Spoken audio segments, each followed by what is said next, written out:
Hi, my name is Tom McSheehy of the Teaching Heart Institute, and I'm glad you're able to watch this webinar and presentation on suicide awareness and prevention. And I'm glad this is a presentation for the Parent Academy, for Lawrence County School District's Parent Academy. And this is the final one I'll be doing this year. And again, it's on a topic that I think is so important right now in our world and in our country. So I'm going to show my slides right now.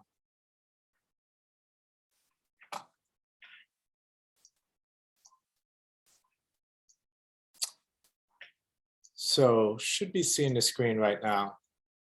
So mental health and suicide awareness. A little bit about myself.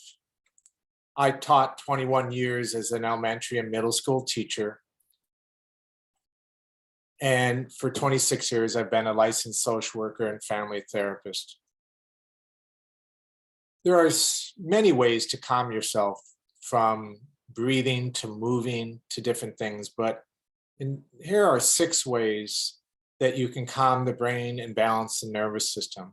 One of them is belly breathing. Another one is called the heart meditation, mindfulness, body sensations, body pressure, and progressive body relaxation. Just for right now, to sort of center yourself. Who knows what's been happening in your world as you're sitting down to watch this. Ideally, I like to put my hand on my heart and one on the belly, and I like to breathe in through my nose and breathe in oxygen, and then maybe for 3 to 4 seconds, and then I exhale very slowly for twice as long as I inhale. So if I inhale for 4 seconds, I exhale for 8 seconds. And so you're taking in good oxygen, and then you're breathing out carbon dioxide. And that is really calming. When you extend your exhalation or breathing out more slowly, that's going to slow your brain and nervous system. And that's a good thing. So right now, just try 2 or 3 deep breaths. And again, I like to close my eyes and I breathe in again through my nose and then exhale through my mouth very slowly.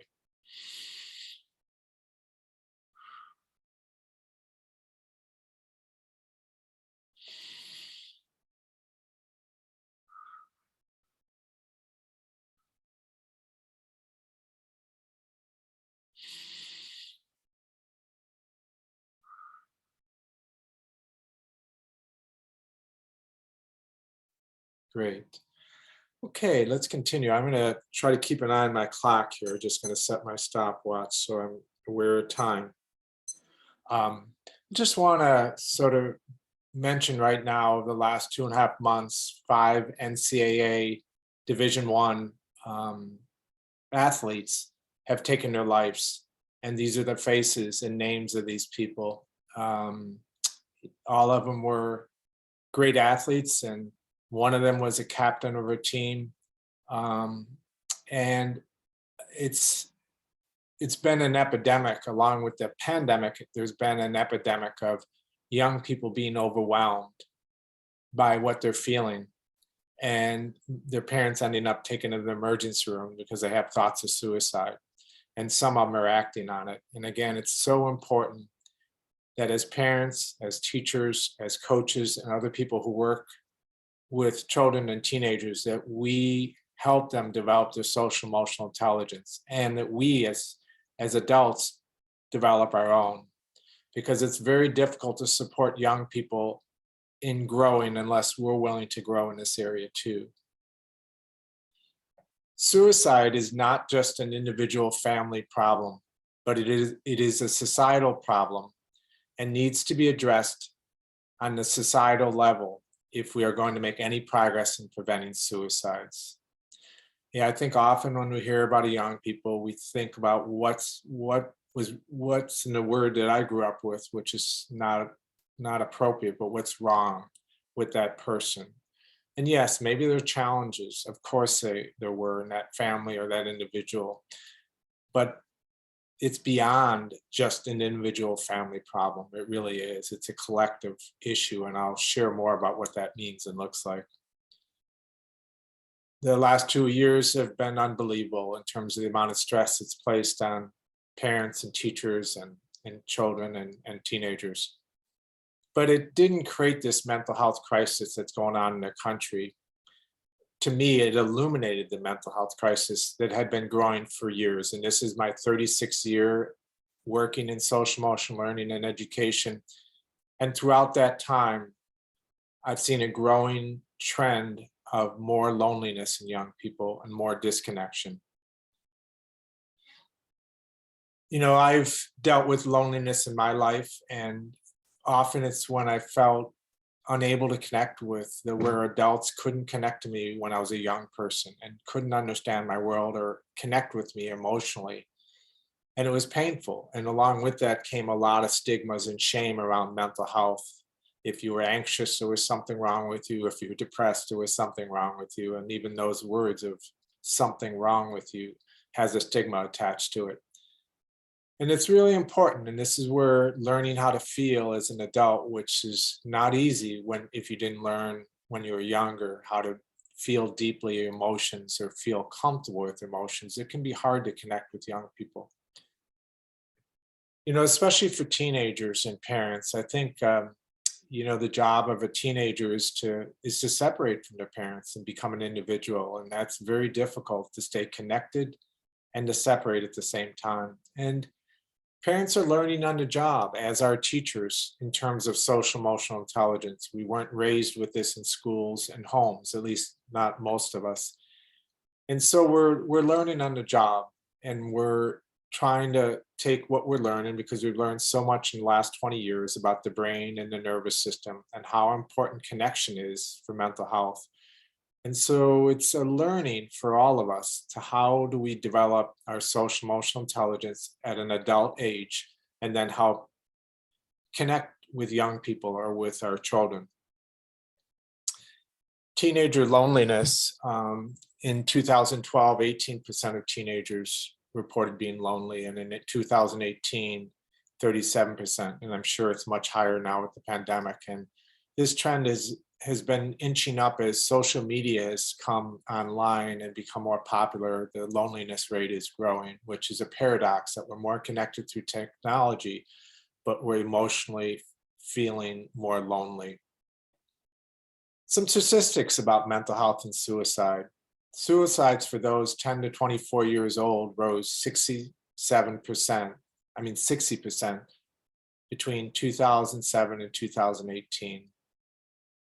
Suicide is the second leading cause of death among people aged 10 to 34 in the US. 90% of people who die by suicide has symptoms of a mental health condition. 18.8% of high school students have thoughts of suicide.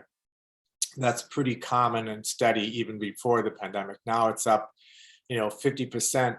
There was a 50% increase in students going to the emergency room for thoughts of suicide. So this percentage has probably increased over the last 2 years. And so it's about 1 in 5. 8.9% of youth in grades 9 to 12 made at least one suicide attempt in the past 12 months. So close to 1 out of 10, which is, extremely high. Female students attempted almost twice as often as male students. And that doesn't mean female students are like in the old stigma interpretation that they're weak. No, I think female students, because of their conditioning and how they're raised, have more permission to feel. And the more you feel, if you don't have surrounding support, it's tough. It can overwhelm you, those feelings, and you can feel helpless. And that's maybe why more tried to take their life, females. Either way, too many are attempting suicide. 2.5 times as many suicides in the United States as there are homicides. And obviously homicides are extremely painful in our country, and they're growing more and more. And we need to address that, which again, I think social emotional learning can give a lot of skills to young people, that they won't resort to using their anger, their hurt, to hurt other people through murder. But we also have to address this epidemic of suicides in our country and really talk about it. You can see I don't hear much about suicides on the news. I hear a lot about homicides, and that's because of the stigma around suicides. It's just people don't want to talk about it, and I understand that. It's uncomfortable and scary, but we need to.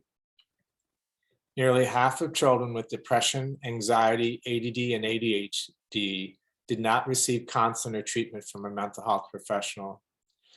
Might even be higher than that. It's very hard because of economics and parents being overwhelmed and trying to do a lot and not able to get a child to therapy, or therapy is not available, that a lot of kids don't get it. And that's why, again, it's so important to do things in the classroom and in the home. And this is why a presentation like this and other things that Lawrence County are doing is so important, that kids can get support in the classroom and at home if they can't get the counseling and outside therapist. 20% of youth ages 13 to 18 live with a mental health condition. And again, a lot of these conditions are the result of a lack of connection and a lack of skills. It's not like there's something inherently wrong with those children. There isn't. They are lacking some skills and connection that would help develop their brain and nervous system and ability to deal with big emotions and big sensations. The average delay between the onset of symptoms and intervention is 8 to 10 years. And then again, this is why we want to intervene early as helping parents to give birth to their child, because those first 3 years of life are critical for social emotional learning and brain development. But then from age 4 in preschool on up, we want to support students in schools and at home with these skills, social emotional learning skills, which are one of the best ways to prevent suicide, is developing these skills so they don't resort to suicide or feel helpless. 50% of all lifetime mental health illness begins by age 14 and 75% by age 24, which means when we start early, we can prevent mental health challenges that might result in suicide. 70% of youth in state and local juvenile justice systems have a mental illness. And again, to me, that's almost common sense, that if you grew up dealing with a lot of pain and lack of support, maybe economics, maybe developmental trauma, you can sometimes end up taking your hurt and pain or need to get money and end up doing, committing crimes that end up put in jail. But again, connection and skills would help these young people deal with their pain. So what can you do, which is the most important question? And again, what I share comes from, the last 36 years of working with teenagers and children. Bottom line, quality emotional connection with parents, teachers, coaches, and peers. And it's not just connection, being with someone, but it's emotionally being able to connect with those children and teenagers you're with so they feel your presence. There's a difference between being with someone, just being and having an intellectual conversation, and being with them emotionally where they understand you. You feel what your child is feeling. You can empathize because you can feel it. These are what help develop students or young people's resilience and mental health, is that connection. Things I share with you, I really call them the science of connection, because I don't talk about theory. I'm going to share things that affect the brain and nervous system in a way that it functions better at optimal functioning, and it has to do with connection. So I'm going to highlight how connection from a caring adult impacts young people's brains and nervous systems. Your presence as a parent is more important than anything you can give them. It is the best present.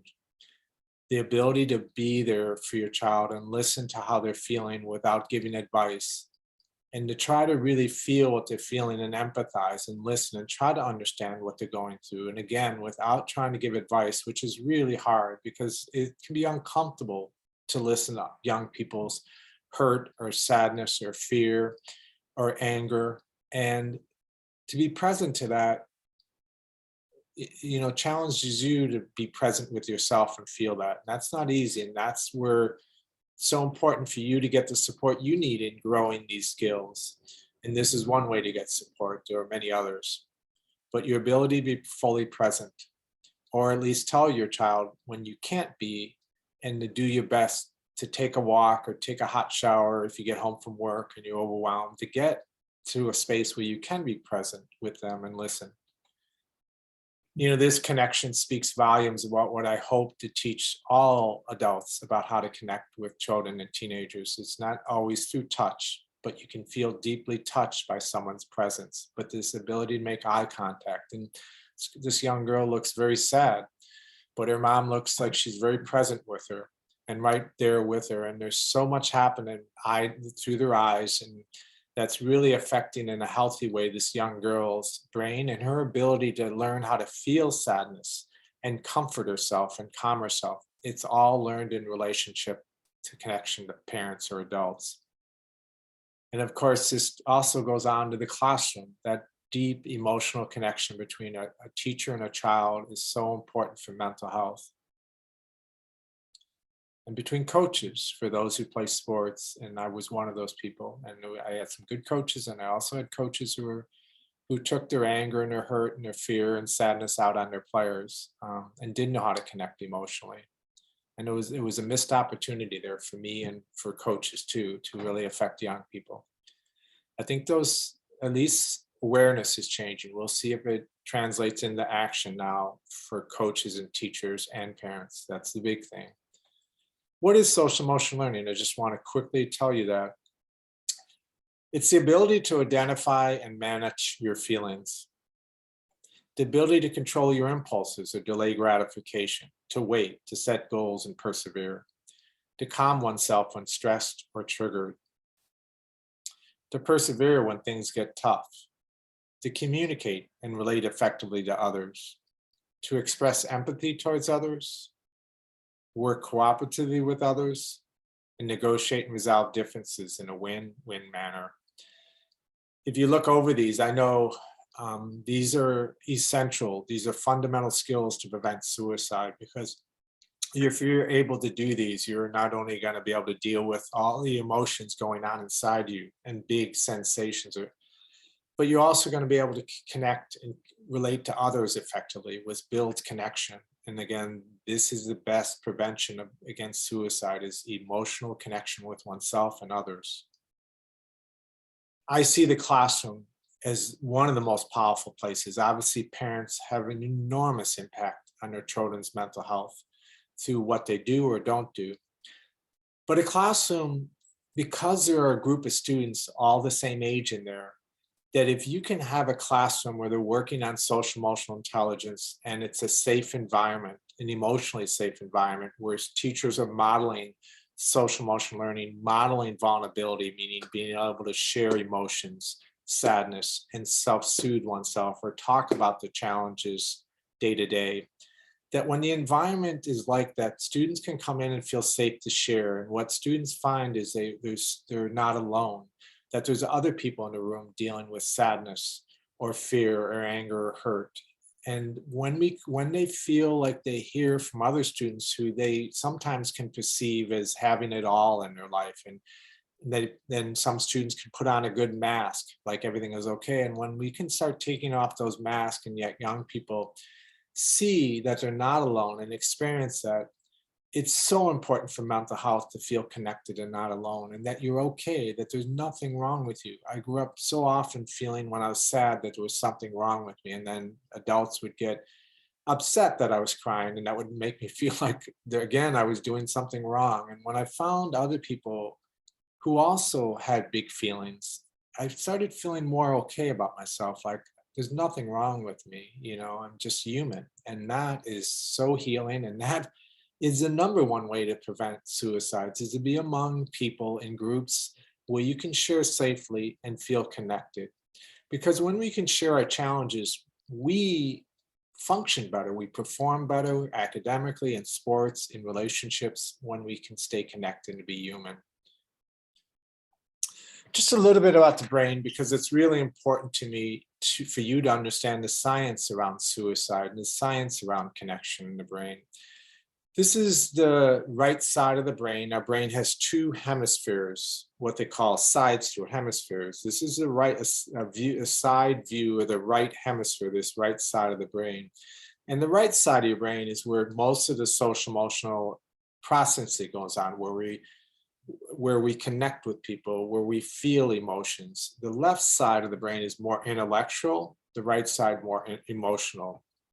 And so those two bottom areas, the brainstem, which is the survival center, and the limbic system, which is the emotional center. And both of these are online at birth, and the limbic finishes forming in the first several years. So those early years are really important to help these parts of the brain get what they need to be regulated and grounded and calm. And when you work on connection with your child in helping them identify emotions, to calm their emotions, to do things to regulate their emotions, like breathing or walking or talking with people or being held, physical contact. All of this is wiring the frontal cortex, the part behind your front eyes. This is where we think and reflect and analyze. And this is where, when we're feeling angry and we feel, a flushed face and angry, we can stop and think, hey, I better take a walk right now. I better do some breathing. I better call this person and talk about my anger with them so we can resolve it. That's a thinking part of the brain, and that's what you're working on and developing as you connect with your child and model or work on this. What are the risk factors for suicide? These are sort of the pictures of them. So brain chemistry definitely affects that. Drugs, and things like cigarettes and caffeine, those are more gentle, I guess, called drugs. There's more harder ones, but they all can temporarily help someone who's feeling down and sad, but later make it worse. Traumatic events, I'll speak about later, are very important. Stress, obviously. Stress has a lot to do with how we deal with our emotions, though. The more kids learn how to deal with their emotions and calm themselves, the more they'll deal with stress effectively. Female sex hormones can have an impact. So your chemistry in your body can impact your brain how your brain feels. Genetics and biology, there's no doubt that that's passed along, but I see too often that people just say something is genetics and that's it. There's nothing to do, and that's not the case. There's so much you can do with your environment or the people you're with to affect your mental health that transcends and goes beyond genetics. Poor nutrition is a big one, which is hard. If you don't have a lot of money and to buy quality food, it's hard, but quality food helps the brain. And then physical health problems, health problems go hand in hand with mental health issues, one and the same. They go back and forth affecting each other. Risk factors for suicide, other ones. So just in writing, here they are: the history of trauma or abuse, PTSD, which is post-traumatic stress syndrome, intense, consistent stress without emotional support, depression, chronic anxiety, alcohol and other substance abuse disorders, lack of social support and cause sense of isolation. That's probably the biggest one, really. All the other ones impact, but if you have good support and isolation, even if you are in a home where there's trauma or went through trauma, it can help enormously. Stigma associated with asking for help, which is universal in the United States, I think in many cultures it is there's a stigma that if you ask for help, you're weak, and that's got to change. Lack of health care, especially mental health and substance abuse treatment, also has to change, because we put Band-Aids on major wounds of young people, but getting good quality mental health treatment and support and making it cost effective and really with high quality therapists is so important. Usually only those with money or wealth that have affluence can afford good therapy, and it's got to change. It really has. Being a person who has at times struggled with economics, who's also at times had the safety of some money, I know the worlds are both worlds, and it's quite night and day. It really is in terms of this area. Family history of suicide, a recent job or financial loss or loss of relationship. So what happens to parents can obviously affect adults too. Adults are at risk for suicide. Chronic emotional or physical pain, which I have dealt with the physical pain and emotional pain, but I know how hard it is to be stuck in physical pain. It can wear you down. Easy access to lethal means, having a gun in the house, definitely. I mean, in those moments when young people are overwhelmed and they don't know that tomorrow might be better, they can make permanent decisions based on temporary feelings, which is dangerous. Being bullied and that sense of isolation of going to school and not belonging is so painful. A previous suicide attempt, dropping out of school, sexual assault, again, another form of abuse, a history of self-harm, and high sensitivity. 20% of young people are highly sensitive. It's a form of intelligence. There's nothing wrong with them. It can feel that way to young people, but it's a gift or a strength or an intelligence, but they need to learn about, and I'll touch upon it later. Suicidal signs, what do you want to be looking for in your child? Withdrawing from normal activities, family and friends, spending larger amounts of time alone.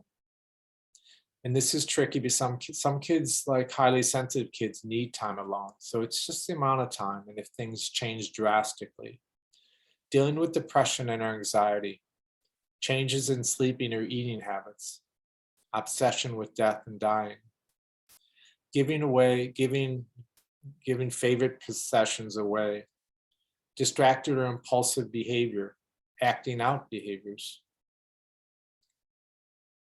using alcohol or drugs, because they're a way of comforting. Again, I think we all deal with physical and emotional pain in our lives, and the focus needs to be how do we feel that and soothe ourselves or calm ourselves in healthy ways. If we don't have healthy ways to calm ourselves or connection with adults, young people will choose unhealthy ways because they have to calm those intense emotions, and alcohol and drugs can work temporarily. Reduced effort in school, becoming suddenly cheerful after being depressed. Yeah, just because a child looks like everything, if a child's too perfect in everything, just be curious. It doesn't mean maybe their world is perfect, but usually most human beings and most young people are going to deal with anger and sadness and fear and hurt. And they're going to feel happy and they're going to feel love. But if everything is rosy, sometimes I get concerned because often young people take their life, everyone says, but I didn't see anything. And that's where the environment is so important. Is there an ability to be imperfect and be human and share? Because some kids feel like they have to be perfect and they feel like that's their only identity. But if somebody becomes very cheerful after becoming depressed, again, I would seek help if you can afford it, or there are hotlines. Increase in physical complaints like stomach aches and headaches. No doubt that's taking unnecessary or dangerous risk. Expressing concerning statements like, I won't be a problem much longer, I can't take this much longer. Is being bullied by friends at school. Just a few more. Wanting to die, great amount of shame and guilt, which is another powerful one that keeps people isolating. Feeling like a burden to others, which goes in hand with depression often, that you feel like a burden. Empty, hopeless, trapped, and no reason to live. I should say I've dealt with during my life not only depression and anxiety, but also times where it was so dark, and a time when I was in enormous physical pain for 3 years that my brain went there. It went to like, can I stand this any longer? And it seemed hopeless. So everything I'm talking about, I've experienced and felt. I'm still here and still alive, and I can speak about it, but many people go through this, and I've been fortunate to reach out for help and to invest my money in getting help. That hasn't been easy, but it's been so important for me to develop that connection and skills and to help other people because I've been helped. Extremely sad if a child is more anxious and full of rage. Again, these are signs they definitely need support of one thing or another, definitely from parents. A lot can be done by parents just trying to grow and be authentic. You don't have to be perfect. Unbearable emotional or physical pain, and I can highlight that one, and displaying extreme mood swings. What can you do? Boy, I feel like I went down this path already. I have gone this path. I'm so sorry. And putting my slides together, I guess I've dovetailed. I'm just going to stop. And yeah, I've dovetailed a few slides, and I apologize. Part of putting together a slideshow, it's a tricky. Every slideshow I do is a little different. I post the same slides, but I often add new things, and I'm growing as a presenter. And sometimes I cut and paste slides and forget. I apologize. So gives me a chance to be imperfect here in front of you, and model that, because it's not easy for me either to look imperfect. There was one thing I wanted. Oh yeah, I'll see. I often bring a lot because I so want people who are struggling and suffering to get the tools they need, and it's hard for me in an hour because I know there's a lot of suffering out there. And if there's one thing I could say that could make a difference, I want to say that to you. And so often I bring a lot. We'll see how much I get through. I might go over a few minutes because if you're watching this, you're watching it on tape, and you maybe can have a little extra time to go over. But again, this connection I showed you earlier, which I went through, but parents and teachers and coaches all connecting together is so important. And I apologize for my repeat. One thing that Lawrence County started, I think it was last year, maybe 2 years ago, I've lost track of time, but I wrote curriculum, social emotional learning curriculum called In Focus, and they're using that in their classrooms. And I hope you're aware of that. Students get a quick lesson, and SEL not only helps kids sit, with dealing with their emotions and helping them sit still and calm themselves and focus. But these skills, as I said, can help prevent suicide. So the 15 minutes they spend in class, from kindergarten, 8th grade, and maybe some of the high schools using it, but these quick lessons are what your children are learning in the schools. And it's so important to learn these skills. This one was on dealing with discovering strategies for dealing with fear. And then there's a parent edition that all the Lawrence County schools, or maybe it's just, just 2 schools. I think it's all the schools that have access to this. And, it's the end of the school year, but if you really want to see it during the summer, because I think it'll run out by August, the license, it looks like this. And this can be a great resource for you as a parent to learn and grow. And I would definitely, if you don't have it, try to get the right information to get online for June and July before August comes, and at least learn some from this curriculum. This is a 3rd to 5th grade lesson on a strong belief in I think I can. And this is the parent edition that you pull up on your phone or your computer, and it will guide you in different things you can learn, but things you could do to do what the teacher was doing during the year at home. Again, hopefully you had this throughout the year, because this is a great tool. And then this is 6th to 8th grade lesson on using writing to express emotions, journaling. And this is the 6-8 at-home activities for parents and students. This is what it will look like if you pull up any lessons on your phone. Each lesson that the teacher did in class has a companion lesson. So just goes through background, what the child did in class, helps you to self-reflect, because that's so important that you grow as a parent in this area. And then what you can do with your child at home. And then for your child, it gives them a reminder what they learned in class. And this is a skill on breathing here. So it's a handy tool, really a good tool to help prevent any concerns about suicide. If you don't have the money to get into a therapist, they're not available because there's a long waiting list.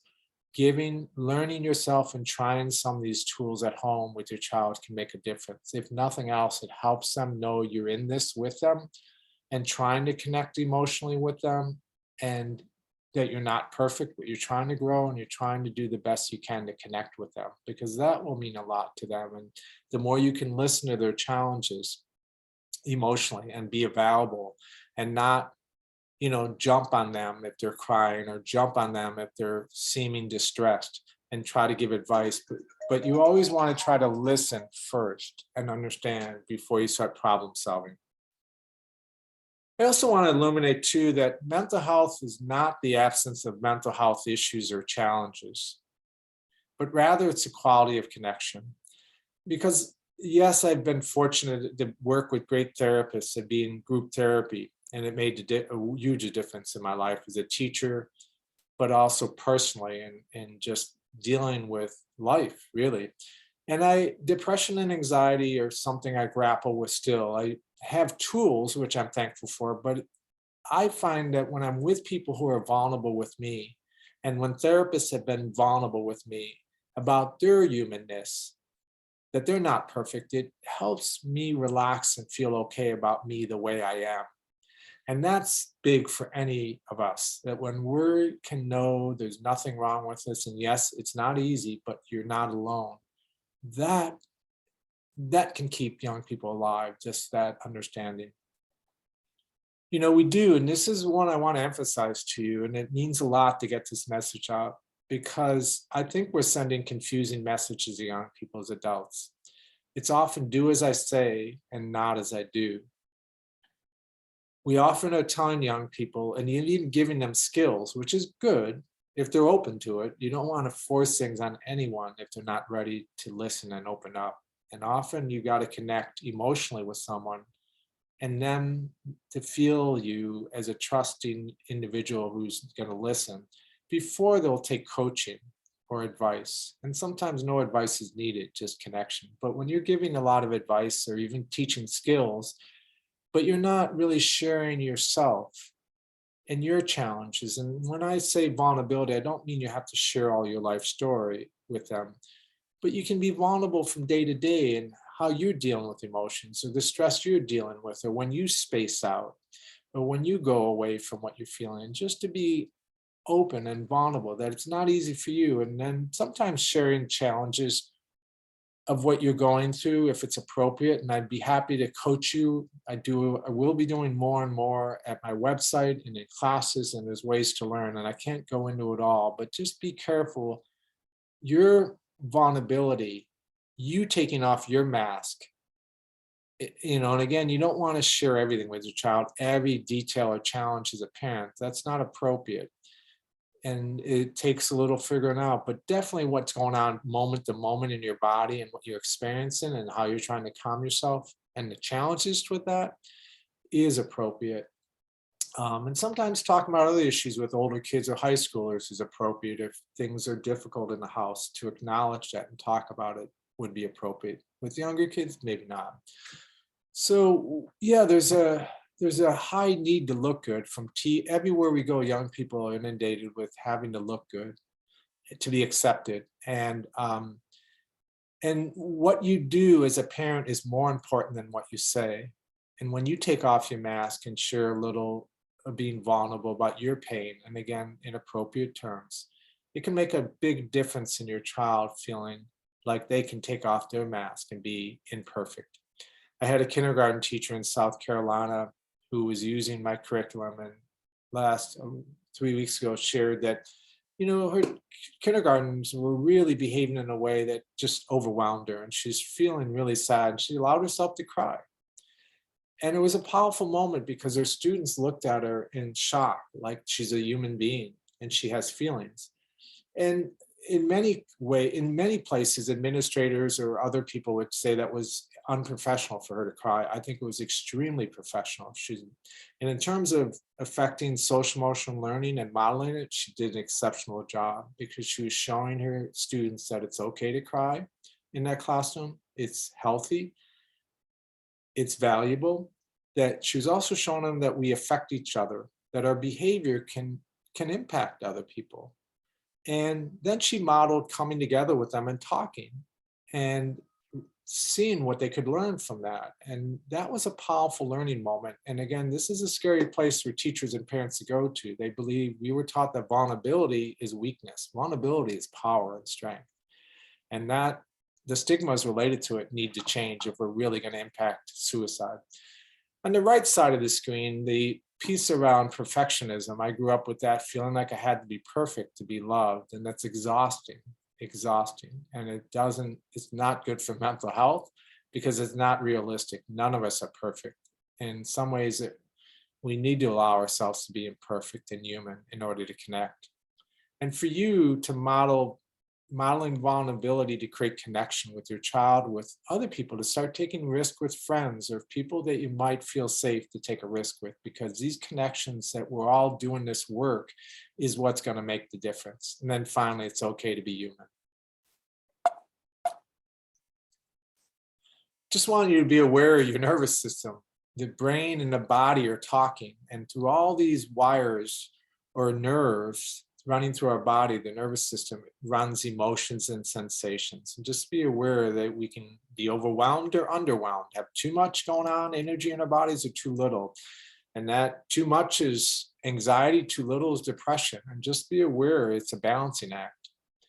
The brain and suicide, again, when we're down in the survival center, your brainstem is talking to you. And its language is physical sensations like a racing heart, a tight stomach, a flushed red face. Those are physical sensations that is your brain is telling you that you're triggered and you're sort of in that survival, yet you feel threatened. Whether it's your survival, emotionally or physically, that's threatened. And to be curious, this is a piece of work you can do day to day, to do little, stop and pause when you look at the clock and try to see what your body's feeling. Because often we want to get out of our body because it's uncomfortable. And if we didn't learn how to feel as a child and be in our bodies, it can be hard. Or if you've been through trauma, we will want to get out of our bodies. And we have to go back into our bodies to feel mentally healthy, but to connect with others. If we're just off in sort of fantasy land or always staying busy and never feeling, it's hard to connect. So to get curious about all the sensations you can feel in your body, that's your brainstem talking. Now, the emotional center talks to you through emotions, of course, emotions and memories. And just to be aware of your 6 primary feelings and write these on a piece of paper and post them on your mirrors and get very comfortable in identifying and learning them. This is one of the, this again could be a baby step all week. Just every time you look at the clock, identify your 6 emotions: happy or sad, scared or love, angry or hurt. And then to take a mindful moment. This is a really powerful way to reflect out loud for yourself, but for those around you, and to tell your children you're trying to get better at this, to be more able to connect with yourself so you can be more mentally healthy. But this little exercise, when you look at the clock, just to say, hey, what's my body feeling? What sensations are going on? What am I feeling of the 6 emotions? What am I feeling? What memories are going through my brain? And then what images or thoughts or words? That's the language of the frontal cortex. So a mindful moment to pull all these 3 languages together, there really are 3 languages going on in the brain, is to do this. Speak out loud to the universe once in a while during stressful times. We only have 20 minutes left in schools until school starts. I notice my heart's racing, that's your body sensations, and I'm feeling scared. That's your emotions. And I'm going to take some deep breaths. That's self-care. Just doing that throughout the day when you look at the clock, and once in a while to do it out loud. This will help your children reflect on their bodies and what the 3 levels of the brain are saying, what's their brainstem saying. When you speak it out loud, it invites other people to reflect on their bodies and the 3 languages. Take baby steps. Taking baby steps is how we learn and grow. One simple mindful moment per week. In other words, focus on one thing each day. That's it. And I do it for a week. And it could be what your body's feeling, sensations. Then the next week you could go up to the limbic system. What are the 6 emotions you're feeling? Then the final week you could put it all together and do the mindful moment of what sensations you're feeling, what emotions, and then do some self-care like breathing or rubbing your arms or shaking your hands or walking, whatever. We learn how to feel or not feel from our parents, teachers, and coaches. We learn how to self-soothe in healthy ways or unhealthy ways from our parents, teachers, and coaches. So, and again, when we're stressed and in a dark place, we're going to fall back on the skills we have learned earlier in life. And if those skills aren't present or the skills we've learned to survive are unhealthy, that's going to be problematic when it comes to those really stressful, dark places that any human being can go to. We often choose when as kids, when there's not connection to adults that can help us learn how to self-soothe in healthy ways, we often develop ways to soothe our nervous system and brain that aren't exactly as healthy. And I know for me, sugar was an addiction. I often felt lonely because my parents, they did the best they could to to provide for me, and they did exceptionally there, but they didn't know how to emotionally support a young boy. And I often in my loneliness would eat sugar, and it comforted me for a little while, but it didn't last long. We all, and eating's a form of pleasure, but it can be used to comfort ourselves. Alcohol, gambling, shopping, video games, cell phone, and social media can be ways to comfort ourselves. But I learned from Judith Wright in Chicago the word soft addictions, and it's sort of appropriate instead of hard addictions.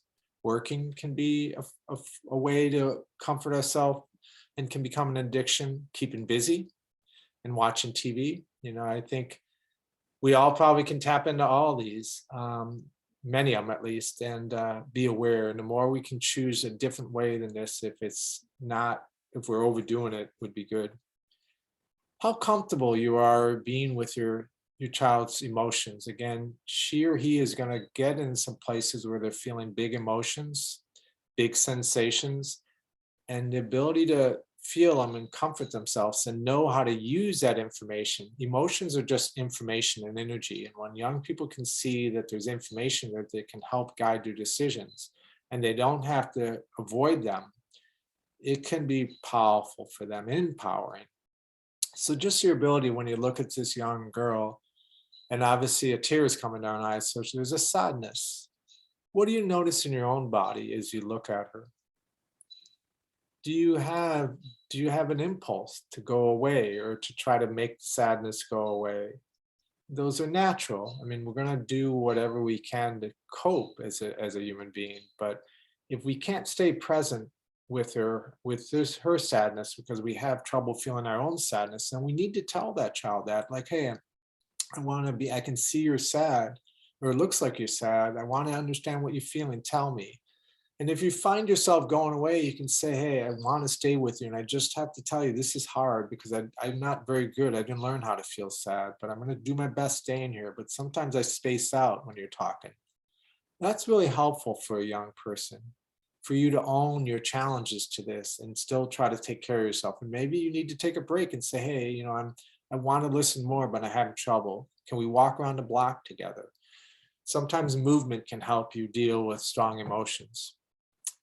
Anger and frustration is very normal and healthy. How we react to it determines whether they learn how to express it in a healthy way or whether they push it down, because usually anger that's pushed down can cause depression, and any emotions that are pushed down can end up resulting in a sense of depression. They also can result in rage, and often young people who do really rageful things, I think, have had a history of a lot of pain that's been pushed down.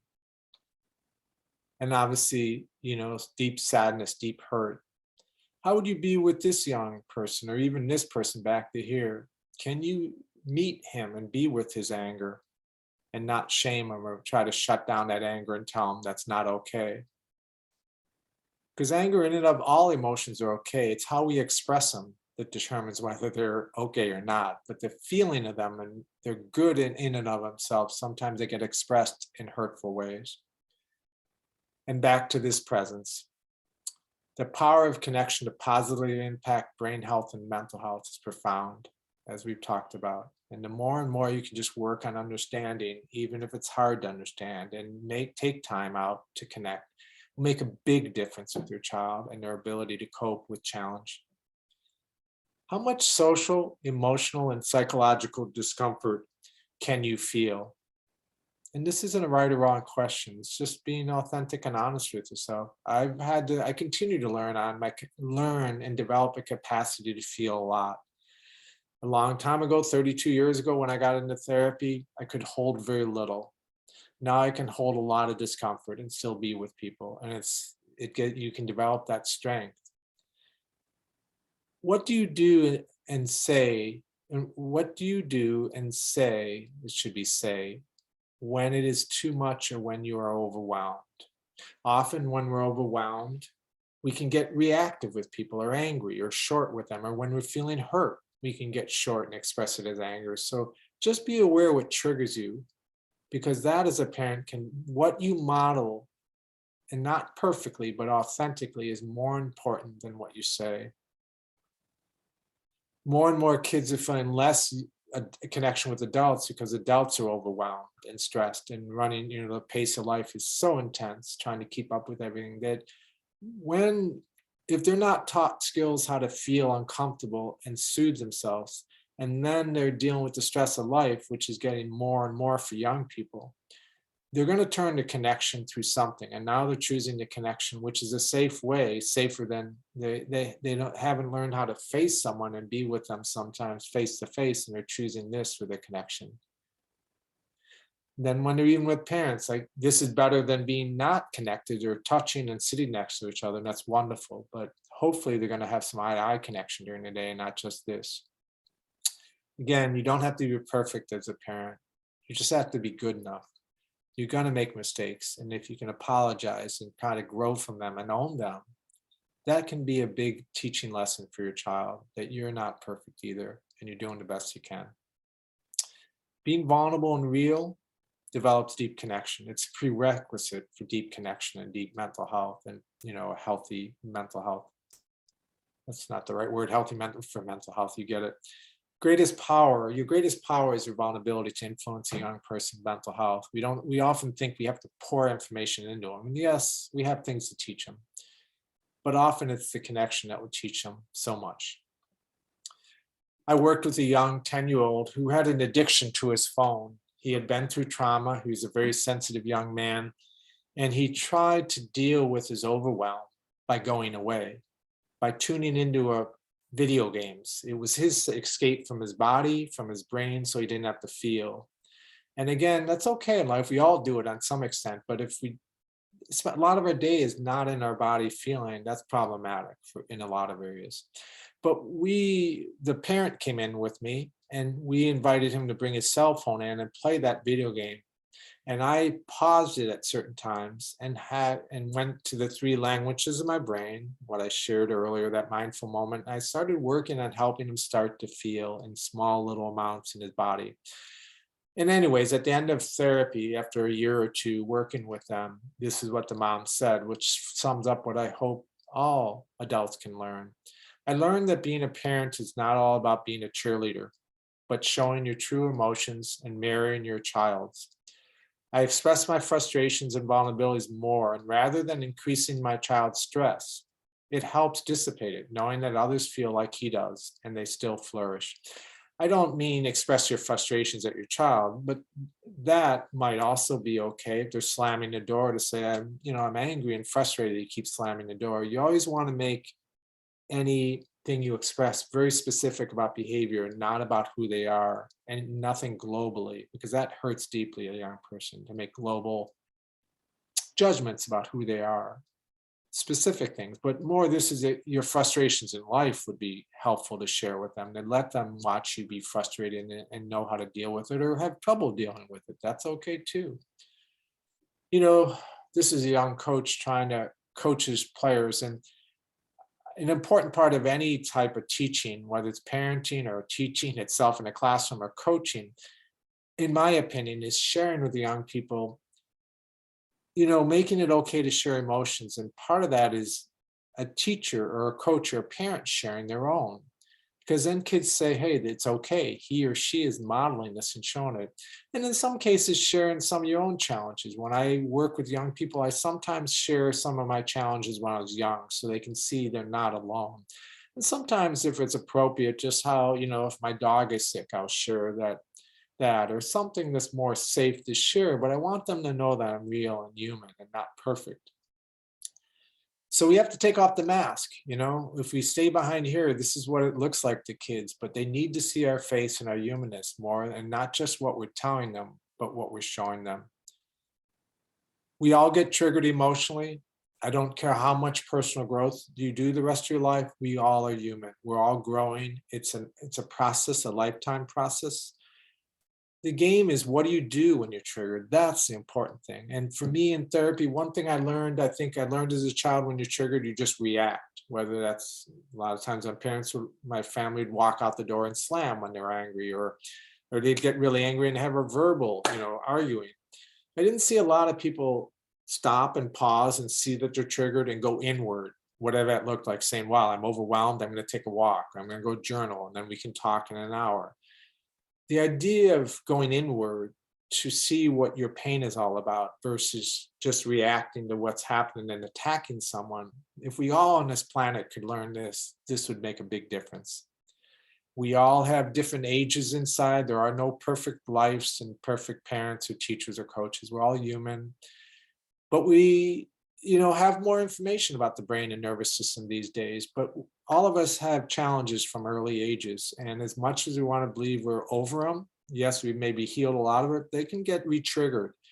And in some ways, maybe that's good because maybe there's more healing to be done. But to be curious, to learn, and to journal each day, one of the most powerful things as a parent, to take a few moments early in the beginning of the day or at night when you have a few moments to yourself and journal if you really got triggered that day about were you feeling, and are there any connections to the past? The more you can bring out what's unconscious from way long ago and make it conscious and let it go, the more you have control over whether those old pains or wounds will trigger you.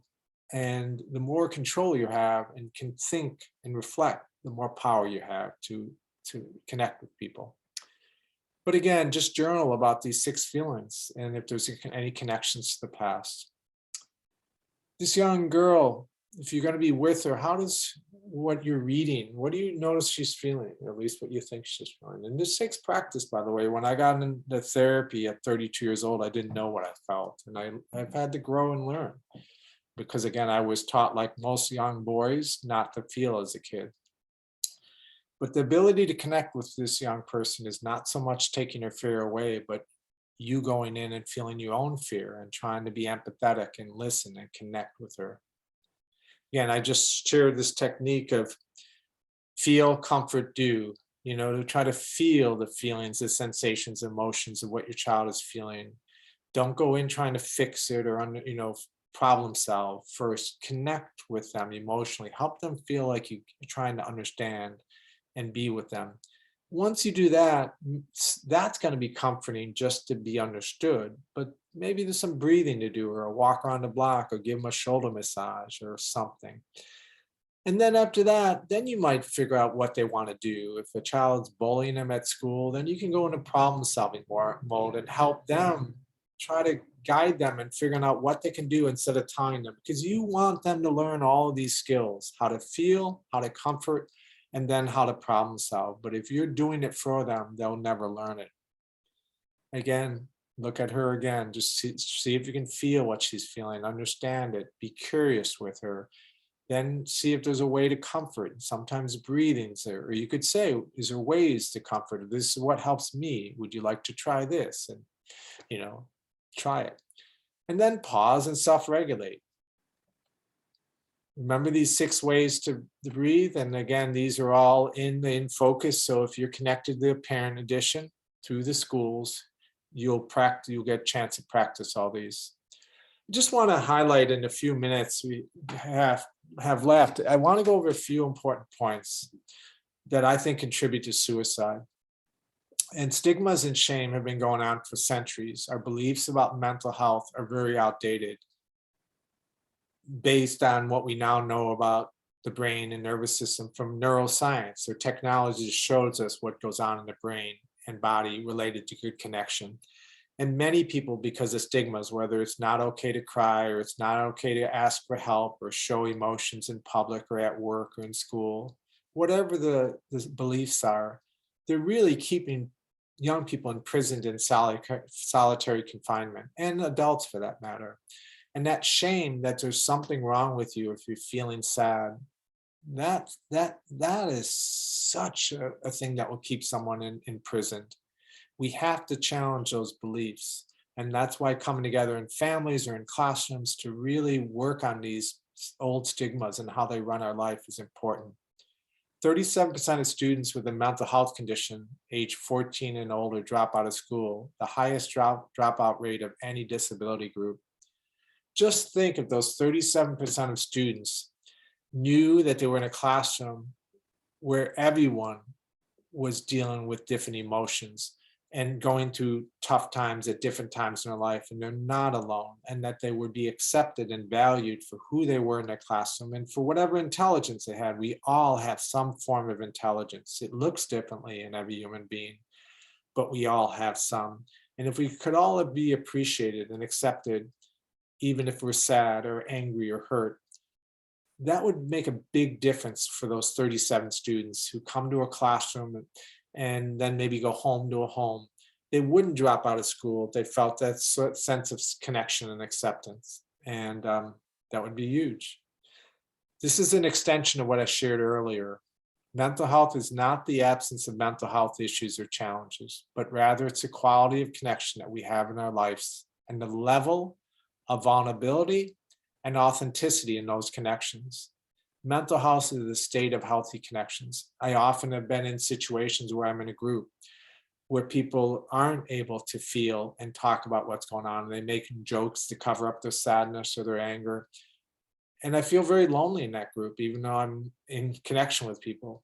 But when people are able to be real and vulnerable in that group, there's some form of calmness that comes over my body, like I'm connected to people. And whenever we're connected and really emotionally connected, our nervous system just calms down.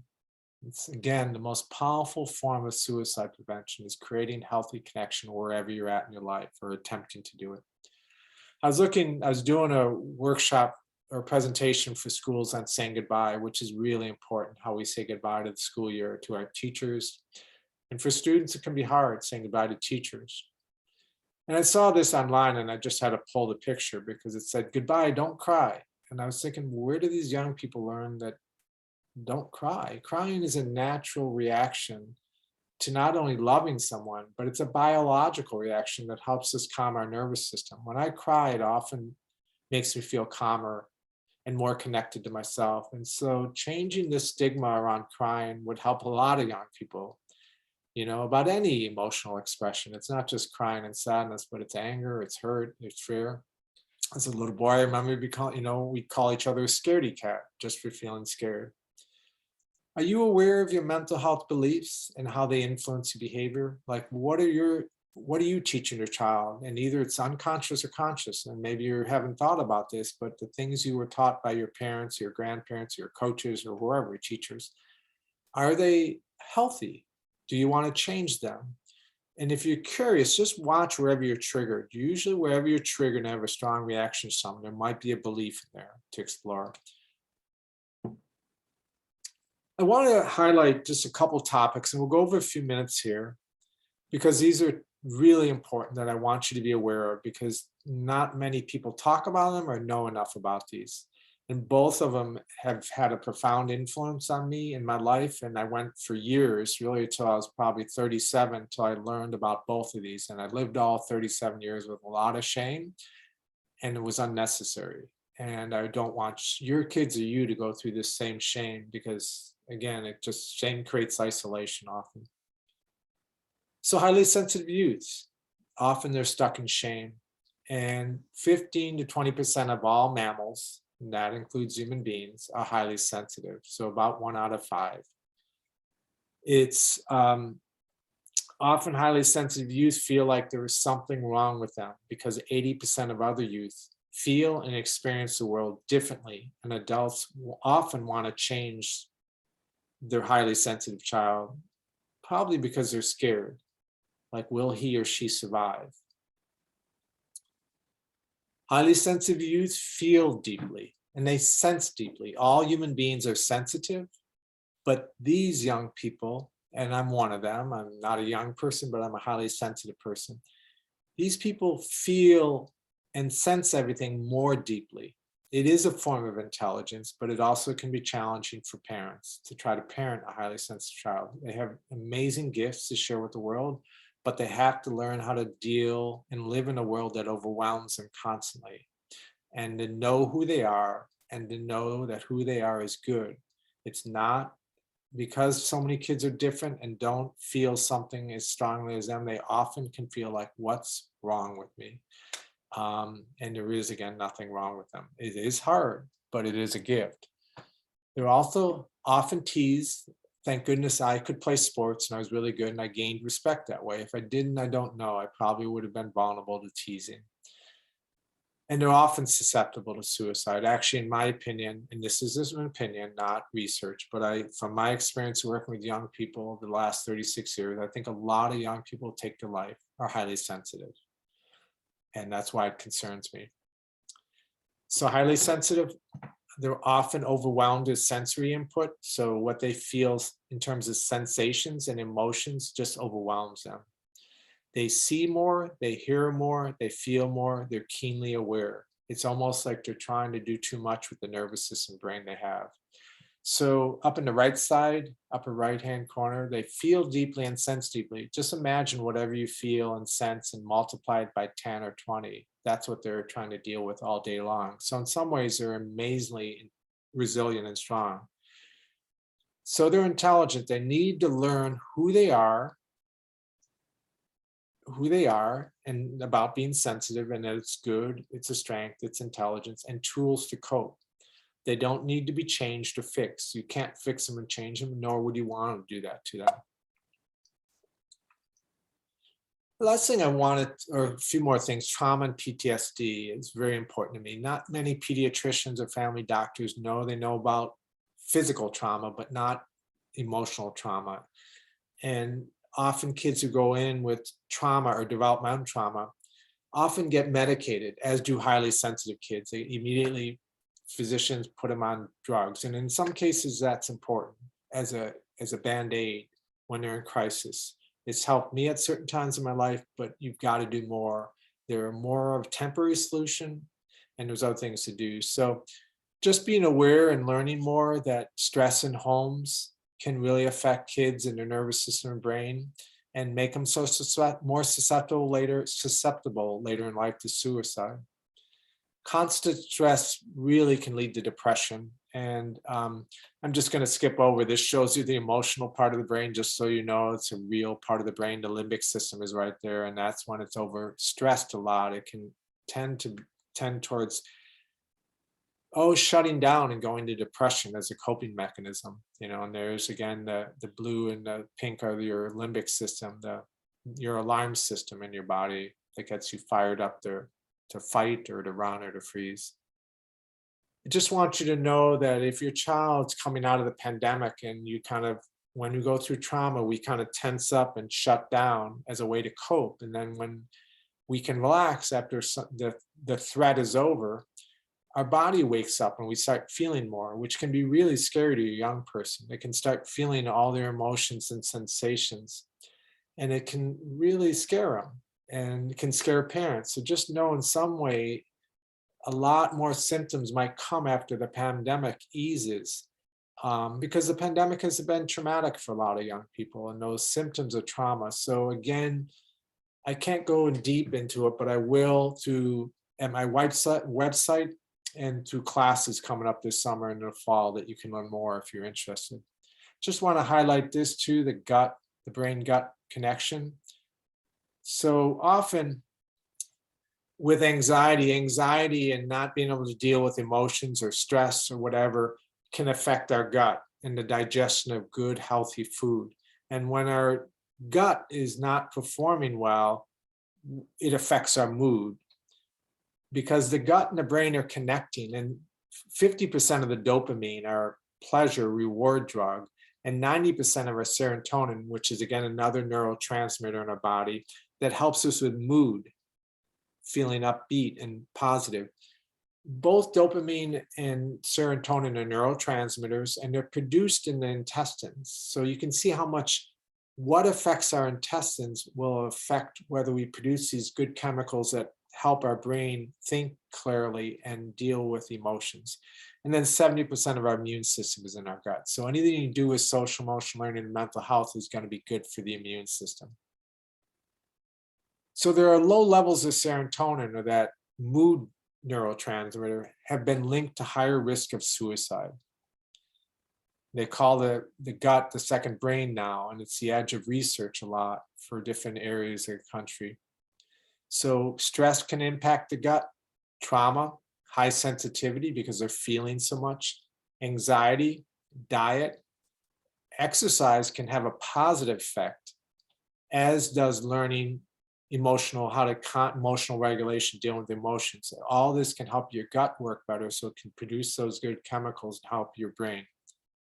I just want to highlight the dark side of the media, social media. As you probably are well aware, in the old days, when kids can't deal with their uncomfortable emotions, or they feel insecure, or they feel scared, sometimes they gossip, as do adults. And gossip can be extremely painful. Instead of going and talking to that person or sharing feelings with the person that upsets you, that sometimes we talk about the person. And I know times I've felt that in my family or other places, it hurts enormously. And now we've gone to more sophisticated means, using social media to gossip and take our pain and our hurt. Teenagers don't know how to deal with the hurt or their sadness or anger or being left out. And sometimes they hurt people by making things up or saying mean things online. It can be devastating because there's no face in front of you, and it's a helpless feeling. And trying to find friends, and this is again developing a wisdom that you're going to try to connect with people who care about you for who you are, is instrumental. I've just been learning, I learned just recently about this professor in, I think, California, who's been studying the link between technology, social media, and depression. And there's quite a correlation, which doesn't surprise me. And it's something we have to grapple with, because the trend towards loneliness has been the trend since social media came on, and depression and suicide continue to go up. And yes, it's probably the many factors, but no doubt one of them is the use of social media in ways of communicating emotions and bullying people and expressing feelings in irresponsible ways. It's just probably it. It really hurts. And young people, as adults, I know I feel vulnerable when I go on my Facebook page and things I put out there people don't like. I can only imagine for a young person to get a steady dose of the world not liking them or having to be a certain way to be liked can be devastating for mental health, especially for highly sensitive kids. And often kids tuning into the world, this is the world, social media. And again, try to get more ways to bring little moments of your connection with your child over a dinner table or a walk or something instead of social media, because this is a trend right now. And if you come again, there's going to be classes they offer on how to work with using gaming and video games to connect more and develop social emotional intelligence. And I can guide you if you're interested, because there are ways. One word of medication, it's important in crisis. It can help a lot of young people and adults, and yet you need a holistic approach that incorporates exercise and diet, therapy, creating social emotional learning in classrooms and homes. All of these will help enormously build connection. And finally, being of service. When I have found with young people, we've got to give them chances to come together and help other people, even if they're challenged. Coming together and working with other people to make a difference, whatever it is, in your school, in your neighborhood, around a mental health issue, around hunger, around environmental pollution, around climate change, whatever it is, but to give people a chance to make a difference gives them the sensation that they have power, they have control, they can do something to change their life. And that affects mental health. The moment we don't think we can do anything to change the world and our circumstances, helplessness sets in, and then depression. And eventually, with no connection in life or hope, you can think about suicide. So doing things for other people, even if it's once a year, twice a year, once a month, volunteering, somehow, some way to do something, or helping your child form a group to do something, can mean so much for mental health. Sum it up here. We're going to wrap up. I know I'm over time. Work on developing your social emotional intelligence using the InFocus curriculum that's going on in the schools and at home. Baby steps in being vulnerable and sharing emotions openly. Your example is the best teaching tool. Focus on one mindful moment a week. Your sensations you're feeling, the next week the emotions, and then do the mindful moment of the 3 languages: sensations, emotions, and some self-care. Support SEL in homes, schools, sports, churches, and all organizations. Dinner once or twice a week. Turn off technology and talk about what's going on in your life and how you're feeling. Scheduled connection time. Take a time once a week with your child and do their favorite activity. Just enjoy being with them. Learn about sensitivity and trauma, highly sensitive kids and trauma. And again, if you don't know where to go, I'd be happy to help you with that. Watch your technology and social media usage and then model for your children. You might even have times during the week or on the weekend for an hour where you turn it off and do something as a family, play a game or do something that's more social. And get coaching and family therapy if needed. And again, that's if that is if I could be of support, I'm available. But other people in your neighborhood, there's plenty out there. But reach out for help. It's a sign of strength. Here's some mental health resources and books. Of course, the National Suicide Prevention Hotline, 1-800-273-TALK, or text hello 741741. Other resources is the hotline, the National Alliance of Mental Health called NAMI, and some parent resources, the In Focus SEL Curriculum for School and Home, books by Daniel Siegel. Any book by Dr. Dan Siegel is a great book on social emotional learning and mental health. These are more reading things for parents. They're all good. Trauma Proofing Your Kids by Dr. Peter Levine, The Highly Sensitive Child by Elaine Aram, and Beyond Consequences by Heather Forbes. These are all great techniques that talk about the brain and nervous system and connection and how it builds mental health. You know, hope is sometimes I wonder, have been in very dark places, but ultimately what brings me hope is when I can connect with people and just be real and vulnerable, and they do the same with me. It always makes me feel hope to be connected to human beings and able to be who I am and hear who they are and connect. And with that vulnerability and connection does bring a lot of hope. That's the thing. And to keep working on little baby steps and doing it yourself and not just expecting your child to grow in this way, but you grow with them. If you want more help, you can visit my website, which is teachingheartinstitute.com. And if you see up there, there's news and blogs, and I have 3 articles on why teens commit suicide, part 1, part 2, and part 3. And I've gotten good feedback about the information there. And so go there if you want. And then you can sign up for my newsletter to learn about upcoming things. And if you want it more, just again, go to teachingheartinstitute.com. I'm going to stop the screen share right now and take you off. I know we're over time and I'm sorry, but I wanted to complete everything because I think you have a good picture of what goes into suicide and things you can do at home, at least baby steps to start working on this, because this area really requires a lot of compassion for you as a parent. When you start looking inward, it's helpful and not easy to be gentle on yourself, to have compassion and empathy for yourself and what you went through and what you're going through now. That will help you be curious. We go inward and see and feel what we're feeling and be really hard on ourselves, it's going to shut us down.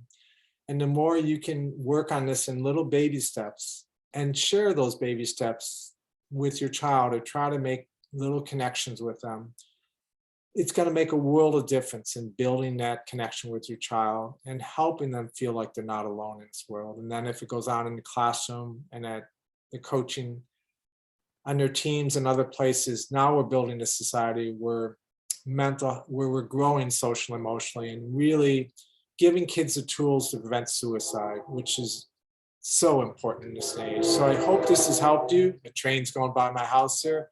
I hope this has helped you in some way. And if I could be of any help, please reach out to me at Teaching Heart Institute. I wish you all the best and take care. Bye-bye. See you.